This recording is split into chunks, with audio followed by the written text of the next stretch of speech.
Another interesting thing that relates to, when I've done promotions under Truth Nutrition and or for clients under Did It is, the interesting dynamic of when it's a dollar value, right, that they're applying towards a checkout. Um, when you're doing couponing, you'll typically do like dollar number off order of X or more, right? And of course, depending on the average product that could be added to the shopping cart, you may know that the dynamics are that, they're going to have to, they're at 80 and the next product's going to take them to an average of 125, right? So even though technically it kicks it at 100, you end up with an average order value that's above your threshold. Do you see some of the same dynamics with gift cards where, a person essentially gets in the buying mood as a result of, let's say, a $10 gift card, and that the AOV changes as a result of the gift card being in the mix? Yeah, we've seen that with spend over gift card, right? Because we can look to see, and because we have that transaction data too, uh, we were actually looking at this the other week. We refreshed the views that when users are buying the gift card as well, they spend way more that month on the brand in totality, not just with the gift card, but Yeah, with the brand itself. For especially brands like Apple or Best Buy, where they're now committing, like, I want to make this big purchase. I yeah. want to this month. Um, and then, yeah, when you go into a store and you have a gift card or you go online, you've already spent the money. In Um, your head. yeah, like my Venmo is my Monopoly money. Yeah. I think there's some of that dynamic as well that takes place when they go in to use the gift card. You are listening to Power Marketing with Kevin Lee. Kevin and his agency Did It have helped thousands of businesses win through superior marketing, as have his books, articles, speaking engagements, and the E-Marketing Association Power Marketing podcasts. Here's Kevin. Super excited to be chatting with Brendan Grove today. He's the Chief Technology Officer and one of the co-founders of Prizeout, which has mashed together some things in interesting ways to try to create a win-win between consumers, brands, and even folks doing payments. So it's a really interesting business model. So Brendan, why don't we start with the origin story? So how did you guys end up coming up with Prizeout?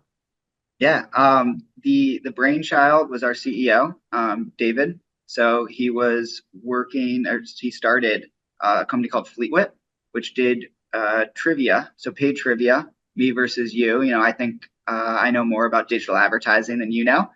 We could compete on that topic, and whoever won would basically, you take money from me or I take money from you. And his users needed a way to withdraw, and one of those ways was through digital gift card. So he found that close to 60% withdrew through that gift card. So on one side, he was paying to acquire users, and on the other side, he was giving free users to merchants through the gift card. So he set out to kind of hone in on that technology, and ended up getting introduced to him. I was at DraftKings at the time, and building data science products, and he asked me two questions. He said, one, do you get it? And two, can you build it? So we've been partners since. Cool. Well, that's a great origin story, and obviously you've evolved a lot from trivia based, sort of payouts to really more of an ecosystem based platform that uses gift cards as a currency and takes advantage of the fact that brands know that gift cards are valuable to their consumers and are willing to essentially maybe provide them to you at a discount or add extra value to the consumer themselves when they're using gift cards. So I'd love to hear how that all fits into the equation. Yeah. So we started off in gaming as a payout option.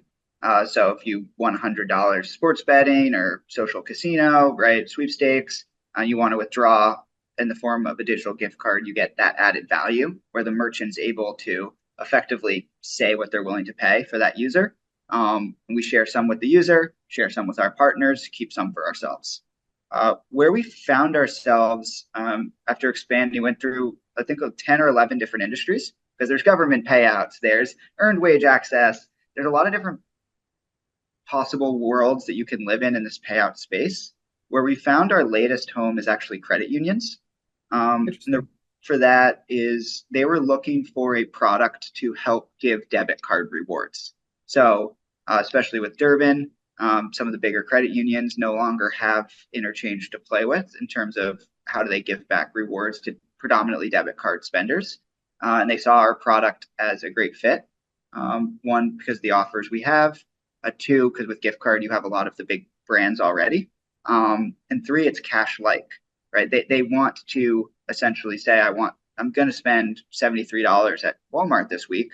I want rewards for that. So both user retention for brands, but also new acquisition. How do we get them from Walmart to Amazon or even to the kind of the local store nearby? So that's kind of where we've ended up. Right. Now, obviously, gift cards are very cash-like, and if somebody has accrued some kind of a cash value in a platform and is looking to extract it as a gift card, does it have the same tax implications as if it was cash? For example, if it's over $600 a year that they're withdrawing in gift cards, do they actually end up with a 1099 form at the end of that? No, because it's thought of as spend-based rewards. So the same way that you don't pay taxes for credit card spend, or you pay tax because you got 10% off at CVS. Right. The for gaming, right, the actual 1099 doesn't even happen on withdrawal. It happens because you've earned it or you've made Okay. in that year. And so in that sense, the user doesn't get an extra 1099 hit at all. Cool. The another question that comes up a lot when gift cards are sort of in play, obviously they can be fully digital, they can be partially digital, partially physical. But there's also a concept in the world of gift cards called breakage, which is like when a gift card doesn't get redeemed, who ends up with the breakage? So is it sort of the same way that it would work where the merchant essentially gets the breakage, or is the breakage show up somewhere else? Yeah, well, so in gift cards, the breakage ends up with the issuer, who's also Right. responsible for the shipment. That can be the merchant. That also could be a third party that's doing the doing. For us, we are fully digital. We have a wallet in which we keep those all their gift cards in one spot. Oh, We actually interesting. find that we have very little breakage because users are self-funding, right? They're self-used cards versus I send you a gift card. I don't really know your favorite brand. Here's a Ulta Beauty gift card, and then you just never use it. Yeah. That's where a lot of the breakage happens. That in open loop cards for us as an ongoing kind of piece of our business. We take no breakage. We want no breakage. We want all users to use their gift cards. And we find that they do quite quickly. Yeah. The fact that the control over the gift card brand is in the user's hands has a lot to do with that, I think, for sure. And the fact that they're not going to lose your login, and so that they're not losing the gift card either, because physical gift card breakage was big because they were physical only. Right now that you've gone fully digital with sort of a wallet, your breakage is going to go way down.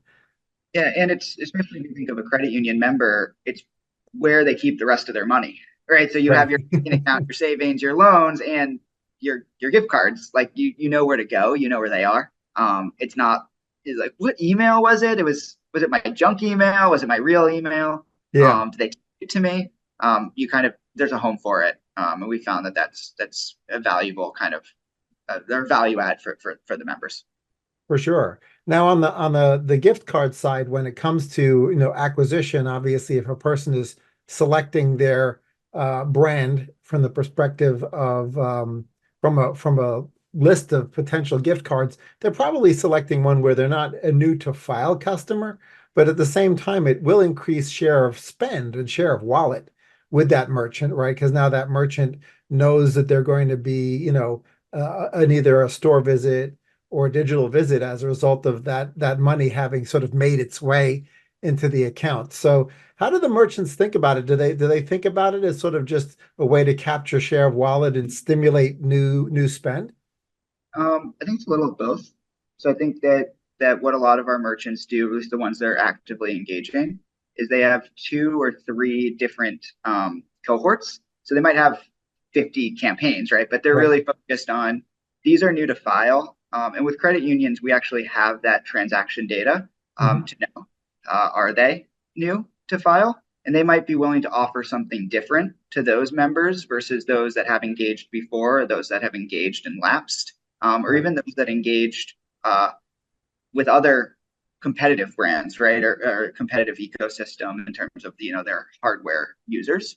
Those are the types of users that we want for both either re-engaged that we've had or new to file. So those are different values, and it's really for us about taking what they're willing to do and taking what the user's actually willing to do. Like if Home Depot will give 20%, but that's not going to switch a user, let's not show it, right? That's a wasted impression. It's wasted space. And that's kind of the matchmaking process that our algorithm goes through. But they do see all sides of that coin. So are there still a bunch of other sort of redemption use cases that folks listening or watching should be aware of if they've got sort of money burning a hole in their accounts that their members or users want access to, that you're still active in pursuing? Yeah, we're still actively pursuing any partnership that we think makes sense. I would say the ones that we found the best product market fit for us personally, our teams, our merchants, and what we're really focused on though is continuation of build on credit union products. So moving beyond just the gift card offers to more ways for members to earn that value, the cash back in their hands, earned wage, and gaming. I'd say 90% of our tech build is on the credit union side right now. And really doubling down and creating that ecosystem. Interesting. So, and then as far as like adding new brands to the mix, is there sort of a certain critical mass as either size of footprint with regards to physical retail stores or size of digital footprint before it makes sense for you to add a new merchant into the mix from a gift card perspective? Yeah, well, we found that the biggest hindrance to smaller brands a lot of times is they don't have a gift card program. We've done 2 integrations that will be key for us. One is Shopify and one is Square. And so with Square, as an example, it's really easy for local brands just to sign up. A big focus for us over the last year, like I mentioned, was the credit union partnerships, in part because it also creates these local communities with which those local brands can have success. So obviously getting live, getting integrated, moving through the online banking core integrations was a big focus, but we have the Square connection points, and that'll be something too that we'll be able to work with credit unions to build out now that we are live. And that should be pretty easy for them to onboard. So it seems like from that perspective, because of your deep tech integration, that to some extent this manifests itself a little bit like card-linked offers would as well. Yeah, there's a lot of ways that we can go with it. I think for us, it's about continuing to provide value to member and value to merchant. Right.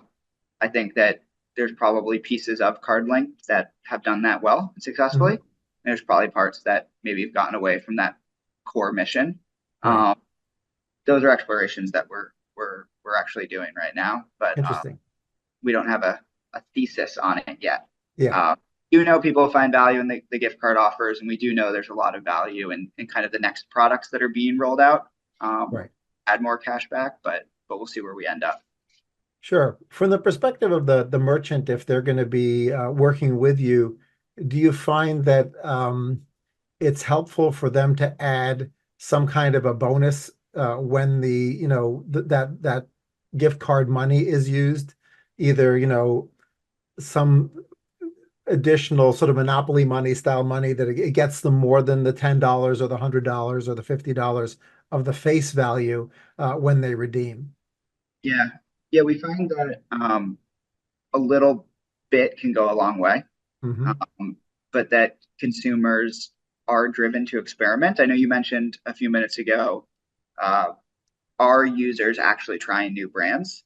And I would say on their first purchase, a lot of times you can guess no, right? The first brand that they want to come in is something that they know, right? I know I'm going to go to DoorDash. I'm willing to trust this or try this through DoorDash. Sure. The same thing with credit unions, we give them cash back. They redeem the cash back right away, right back to their account. it could be 3 cents, it could be $2. Like they just want the cash back in their account. And once that works, they're actually willing to experiment, and the trust is starting to build. And that's when they try new brands. And they do based on these bonuses. That's when they let the money, the cash back accumulate in their account. Now they Right. trust the system. Now I'm willing to experiment. So we have seen some pretty interesting brand switching behavior. Mhm. I think we saw that those that engaged with us grew like 10x more than those that didn't. We see folks stealing market share from others across like the duopoly of big brands, and they're obviously getting consumers that used to go to the other brand B switching over to brand A. Yeah, that's going to be super important for the marketing teams at the brands to keep in mind. Is there like a, in the world of promotions, whether it's sweepstakes promotions or price promotions, there's this concept of response elasticity, like where if it's like too de minimis, people consider it zero, right? Yep. But you don't want to go too big on whatever the bonus is or the offer is, because then you gave away more than you had to. Is there any sort of a guideline as people think through, like, what extra should we toss in as a carrot to get them to pick my card or to pick my gift card? Yeah. Have you ever heard of prospect theory? It talks a lot about how getting 0 to 1% chance to win the lottery is considered huge, but 34 to 35% people like don't really care. Um, Right. Same idea with like loss aversion versus gain. Mhm. Um, One thing that we did at DraftKings actually, and I think it relates, and we've seen it in the data as well at Prizeout or through our products, is a price point, or there's like an attractiveness number. I don't know how to Yeah. describe it best, but at DraftKings it was a lot about top prize and prize pool. If you can't run $1,000 top prize, don't run the contest, right? Yeah. Don't do 900. There's the difference between 700, 800, 900 is all the same. Yeah. We see that too in our data. Like the difference between 1 and 2 is pretty big, right? 2 to 5 is massive. 5 to 8 is nothing. Right. So how do you really hone in on those key differentiators? And they're different by brand, and they're different by by industry, Right. right? A 5% to Starbucks is quite meaningful. 5% to Foot Locker like doesn't really move the needle. Mhm. And so we've seen both of those kind of play out. Yeah, that's fascinating. So I guess the brand really probably will have to experiment a little bit to see sort of what moves the needle, especially if the consumer is presented with their options of cards, right? And so they're comparing the brands and then whatever the bonus is against those brands at the same time in their head, right? Yeah, and one thing we try to do for brands is actually create easy experimentation. Mhm. So let's say we want to try 5 versus 10 versus 15. Let's do it for 2 weeks, and let's see what that spend shift is, and let's see Right. what that spend shift is across cohort, right? The loyal customers react um, more positively to 10 versus 15. Maybe we didn't expect it, but holy cow, like this is really meaningful versus for new users, it's different, or lapsed users. I found that users surprise you a lot of times, right? What they do, what they're willing to do. We can have theories, we can have structures, but actually letting them dictate, tell us, and then react to that information is kind of how we like to work hand in hand with the brands. Right, right. Now, I assume that you've done a fair amount of experimentation, in building your ML or your AI with regards to trying to prefer the brands that already will resonate with that consumer to the extent that you either have, PII information on them as a result of them having interacted with you before, potentially even information that you can impute based on their geography and the fact that Starbucks has a really large store footprint in this town, but there are not that many Starbucks in the other town or whatever. So how have you thought through essentially your yield optimization, right, in delighting the consumer when they get their offers? Yeah. Oh, well, I think there's short-term yield and long-term yield, right? So for the short-term optimization, you can really only do that with loyal customers. Hmm. And for the long term, you're really trying to incentivize loyalty. So with that, for us, it's a lot of conversion based. Because you remember, like no matter what we do, the unit economics are mostly positive Mhm. across the board. we don't really have the idea of like the grocery store loss leader, although we Yeah. could. And for a lot of that, the credit unions especially want to incentivize this behavior. So no matter what we do, it's net positive. And we find that the long tail of being net positive, even if you're maybe showing something that the is less good for us but more good for the consumer, that over time has a lot more growth than nickel and diming both the merchant and the consumer, right? There's trillions being spent. So we'd rather a bigger piece of that pie, even if the margin is a little bit lower. But they are pretty healthy today. Right. Are there any situations where, despite the fact that it's equivalent of buying dollar bills for 90 cents at the merchant level, right? In the fact that they're acquiring this incremental spend, do they sometimes cap the amount of gift cards that you can grant on a per month basis, or do they give you sort of an open season on it, and in that the more you can, deliver, the happier they are? We've seen both. I know it's a bad answer, but for some, if you're acquiring, there's obviously gift card law. So there's the FinCEN law of like how much you can give that we have to respect. Yeah. For some, it comes down to a devaluation of brand. I see. There's this common, I think it's Bed Bath & Beyond used to do 20% off gift card Yeah. quarter. It's out of control. So that idea of incrementality does matter. As long as it's incremental, we'll just keep pulling the lever. Some are highly focused on volume, like let's drive more gift card volume. Some are focused on like we don't want to devalue our brand. Let's only show it 10 times per user or once per year, like give them the opportunity, but no, it's limited time. I think probably the hybrid or the middle is, let's not devalue it by having it always on. But if you're getting us new users, let's keep cranking that dial. Sure. And let's keep getting them.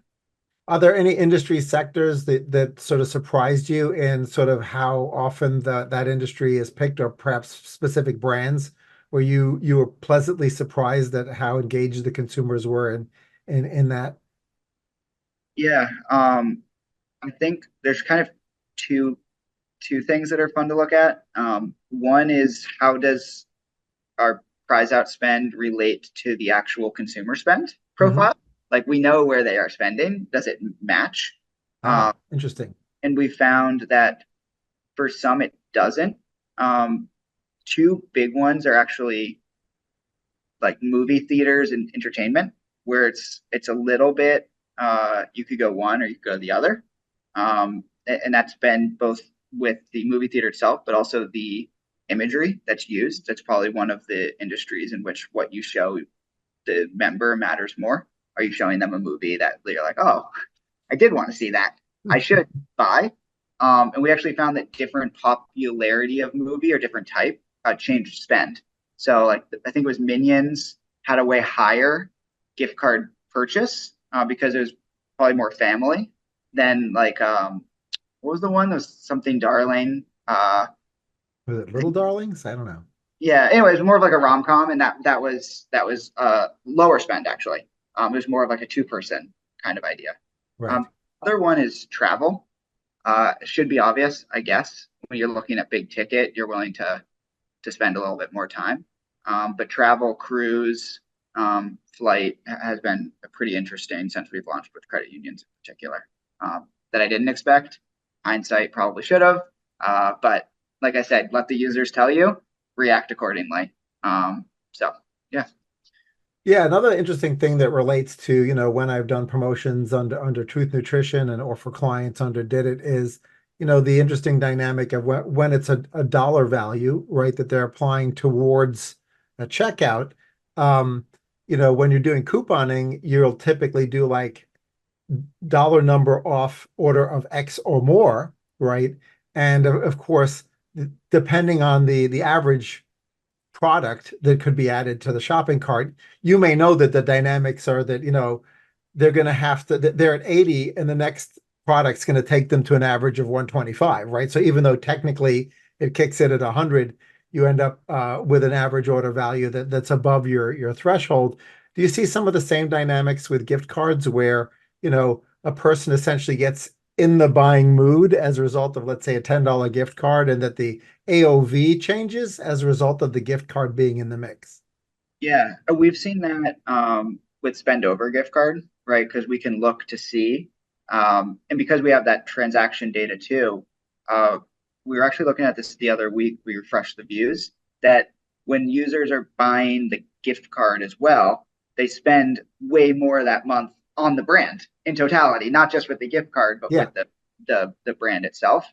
For especially brands like Apple or Best Buy, where they're now committing, like, I want to make this big purchase. I Yeah. want to this month. Um, and then, yeah, when you go into a store and you have a gift card or you go online, you've already spent the money. In Um, your head. yeah, like my Venmo is my Monopoly money. Yeah. I think there's some of that dynamic as well that takes place when they go in to use the gift card, and they end up spending that next bucket over. Yeah, for sure. There's some interesting psychology around how people think about money that clearly kicks in there. Is there anything else that either the merchant partners should know, or potential financial organizations should know about your platform that we didn't cover? No, I think we're always open to new brands. We love the conversations, of course. Being a small team, we like to provide personalized, like hand holding, white glove service. There's a portal they can use. We find that the hybrid approach works well for a lot of brands, especially with our platform being a little bit different of a way to think about marketing. And then on the financial institution side, just always open, big focus on member experience.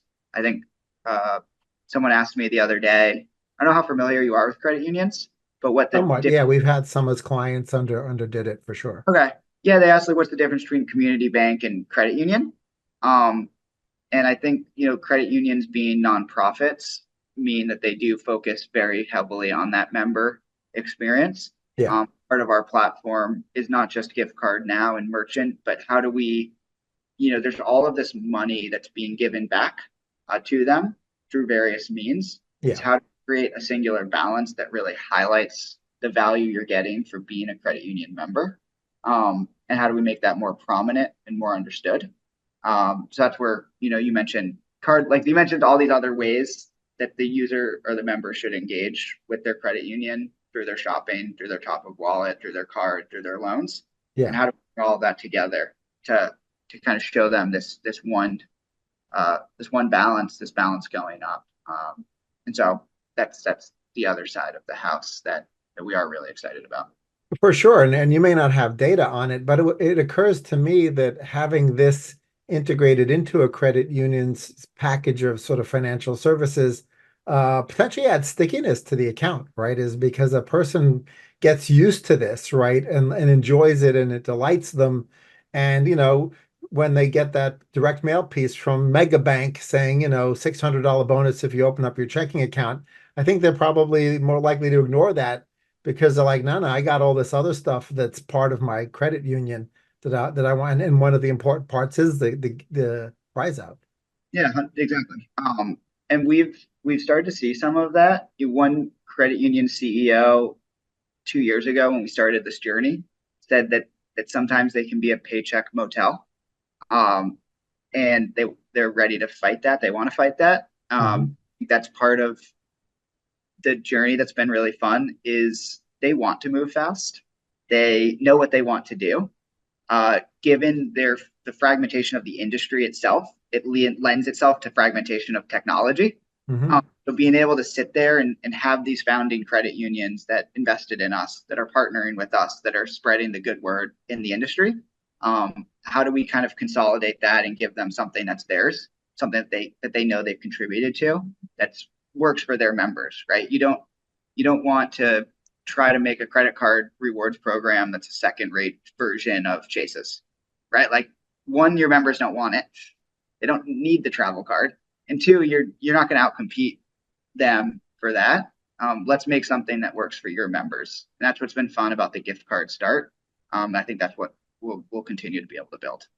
Cool. Well, thanks so much for sharing your journey and talking about how gift cards can be a powerful tool in the tool chests of both financial institutions and for brands. Appreciate it. Yeah, well, thanks for having me. It's fun to chat.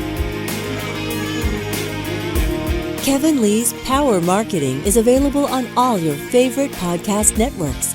Kevin loves helping businesses excel at marketing. Having marketing challenges? Just like Santa in The Miracle on 34th Street, if Kevin can't help you, he'll know someone who can. Find him on LinkedIn, subscribe, or follow.